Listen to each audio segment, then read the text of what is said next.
আসসালামু আলাইকুম। আপনারা কে কেমন আছেন? আশা করি সবাই ভালো আছেন। আলহামদুলিল্লাহ আমিও ভালো আছি। আজকে আমি ঘরে থাকা উপকরণ দিয়ে খিচুড়ি রান্না করব।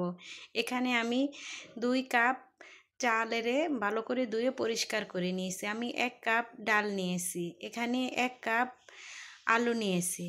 এখানে দিয়ে দিলাম আমি 2টা টমেটো কুচানো, দিয়ে দিলাম 2টা পেঁয়াজ, দিয়ে দিলাম স্বাদমতো কাঁচামরিচ, দিয়ে দিলাম 2 চামচ আদা রসুন বাটা।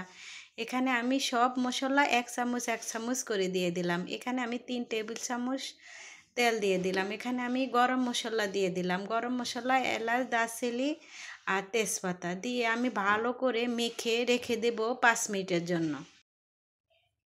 এখন আমি পাতিলটা চুলায় দিয়ে দিলাম। চুলায় দিয়ে আমি এই খিচুড়িটাকে আমি একটু ভালো করে কষিয়ে নিব।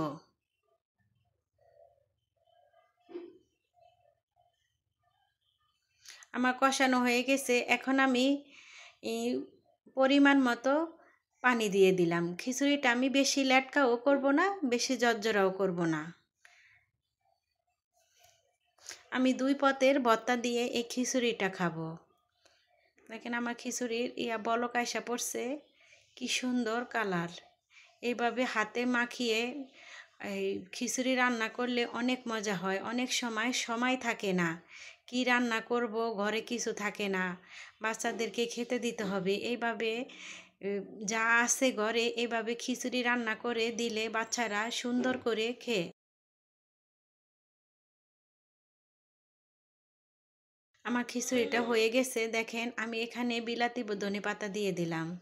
দেখেন আমার খিচুড়িটা বেশি জর্জরাও হয় না, বেশি লেটকাও হয় না। ঠান্ডা হলে আর একটু জর্জরা হয়ে যাবে।